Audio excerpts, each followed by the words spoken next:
16 hit points for a dragon in Dungeon World. What the fighter or a paladin can literally one-shot that. I had a paladin in a previous game quite literally two-shot that. So like, how is that supposed to work? Let's start with how it's not supposed to work. You go past the giant spider corpses that litter the exterior of the tower. Inside, a staircase circles the interior, rising all the way to the now open rooftop.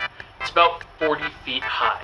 Massive wooden beams and stair supports crisscross all the way to the top. And sitting perched on top of one of those beams is a giant green dragon.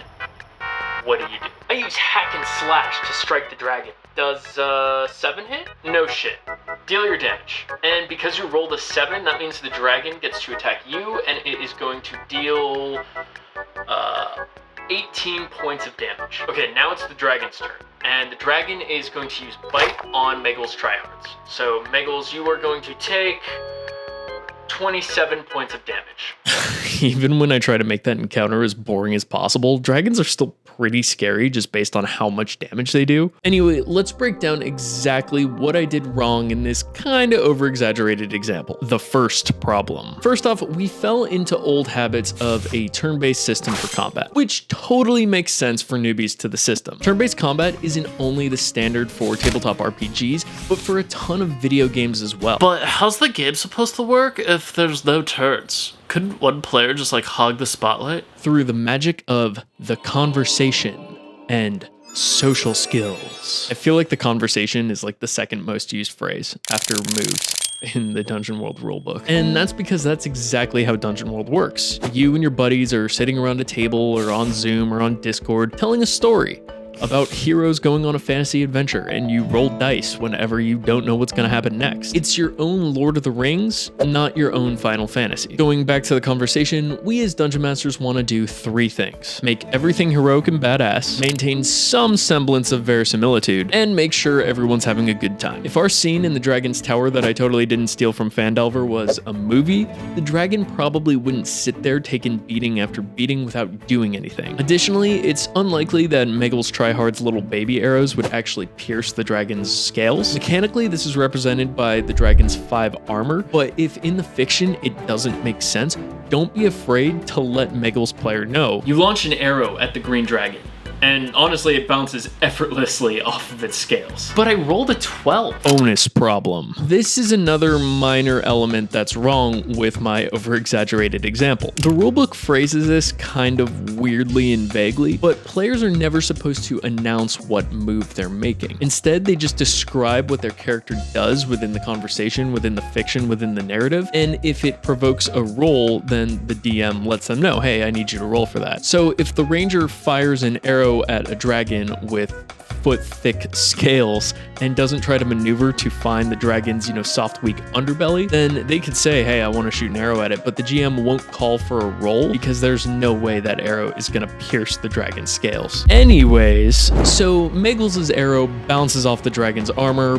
What happens next? Well, I doubt a dragon is just going to sit there getting pelted with little steel nuisances without doing anything. This is where your GM moves come into play. Now, personally, I don't really ever look at the GM moves as I have a highly refined sense of Dungeon Master intuition. But if you're new to the system or new to DMing, GMing in general, it is pretty useful to take a look at these. The lumbering green dragon takes one look at you, cocks its head back, and unleashes a torrent of toxic green gas.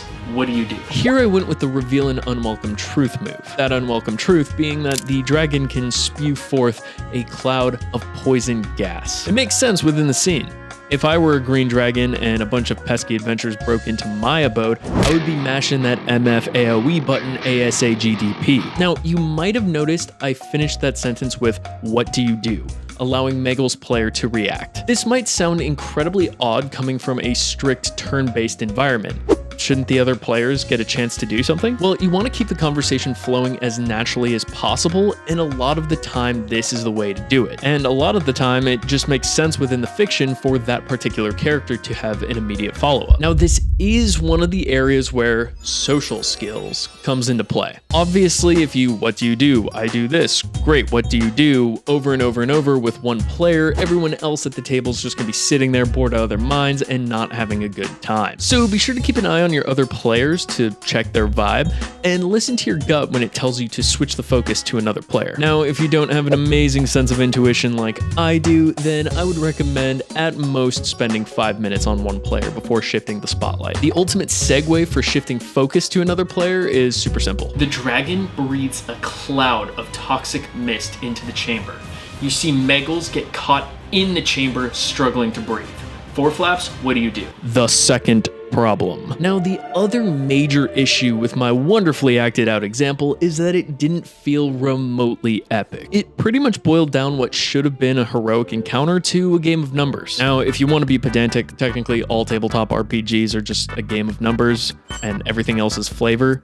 But while we're being pedantic, technically football is just moving a ball down the field and everything else is just flavor. But it's that flavor that draws in 390 million fans. Anyways, you don't need a PhD in Homeric literature to know that a fight with a dragon should probably be a little bit more than just an exchange of numbers. After all, the Dungeon World rulebook describes dragons as the greatest and most terrible things the world has to offer. A dragon just biting and swiping at the players without doing anything else doesn't exactly scream the greatest and most terrible thing the world has to offer. And just to further dogpile onto my shitty example, the dragon wasn't being an active actor within the situation. That's just a fancy way of saying it didn't act with any sense of motivation or verisimilitude. Now, from the situation presented, Megals Tryhards and Scrooge Four Flaps invaded this dragon's lair. They stormed its home, bro. You think an all-powerful, all-terrible being is gonna respond to home invasion with just some cutesy bites and swipes? Fuck no. But the rulebook says that dragon's attack is bite, which deals 2d12 plus 5 damage, with 4 piercing damage, which ignores armor. Two things. One, I read out how much damage a bite does just to once again reinforce how much damage dragons do and how pants-shittingly terrifying they can be because of that, even if you just run them as a stat block. They deal an average of 18 points of damage, 4 of which are armor piercing, which that's game over, bro. Two, as a Dungeon World GM, your main job is to portray a fantastic world, fill the characters' lives with adventure, and play to find out what happens. Sage and Fuckface say so in the rules. There's nothing really fantastic about a dragon using bite every 6 or so seconds on whichever character is closest. And such a dull and lifeless encounter definitely doesn't help create a fantastic and engaging world. Now, does it? So what are you supposed to do? You crank that MF dragon to 11. And you can still do this while being a fucking narc and staying true to the rulebook. As written, dragons are huge and terrifying. It literally says that in the rules. So use your imagination to make them huge and terrifying. Megals, you step foot inside the chamber and everything is dark. Which is really weird because you distinctly remember seeing from the outside that the roof has been completely taken off. Now, it's incredibly easy for players to shrug off a description like that, especially if they're dickheads. I pull my bow out and I shoot at it. Okay, keep in mind this thing is terrifying, so just do me a quick favor, roll 2d6 and add your wisdom to it just to see if Megals maintains his composure. Situations like this are what defy danger wisdom are made for. Sometimes you gotta use the mechanics to reinforce the fear. Alright, let's say everything plays out from our previous example. Megals maintains his composure and fires off a little baby arrow that bounces off the dragon's scales. The dragon responds in kind by spewing forth a cloud of toxic gas, and Megals and Scrooge stay within the keep and want to keep fighting because they're both used to gaming your systems, and I'm not finished with this example. Okay, so you both rolled 7s to resist the dragon's poison cloud, so it doesn't damage you, but you guys are feeling sluggish.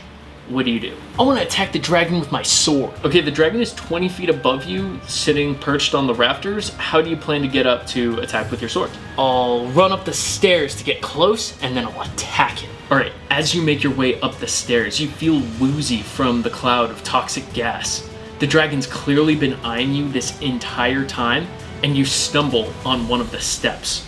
Do me a favor, roll 2d6 add your dex, and then roll a d4 and subtract that from your roll. Wait, what? Why? Bro, you're poisoned and you feel sluggish. You're not gonna be able to react as quickly. Fine. 5. Ooh. As you make your way up the stairs, the dragon dives towards you and slams you against the wall.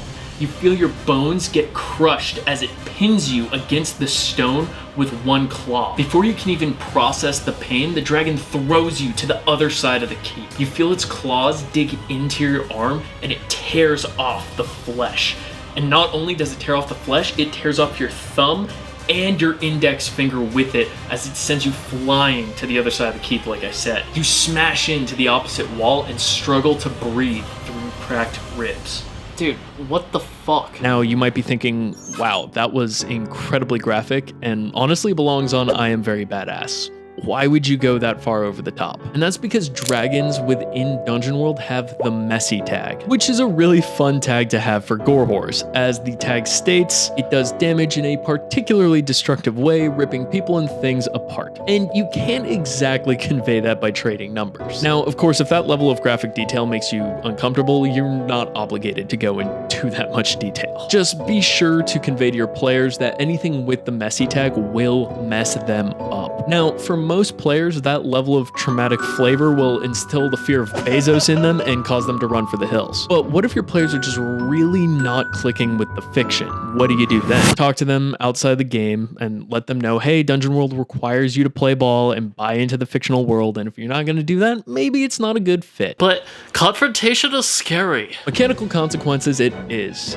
There's a few in the rulebook, but by all means, use your imaginations, you kings and queens. By the way, for anyone not paying attention, the players haven't inflicted any damage on the dragon throughout these examples. All while everything, I hope, has been feeling pretty epic, and I think staying true to the narrative. It's all about keeping things cinematic, not gamey. And that's ultimately what combat encounters in Dungeon World are all about. And you can honestly apply these same exact principles to your own D&D or Pathfinder or whatever game. Speaking of applying principles from Dungeon World to a game of 5e, if you want 3 more principles you can apply from Dungeon World to your game of 5e, be sure to click right here where I go over 3 more rules from Dungeon World that you can apply to your own game of 5e, Pathfinder, what have you. Thanks for watching.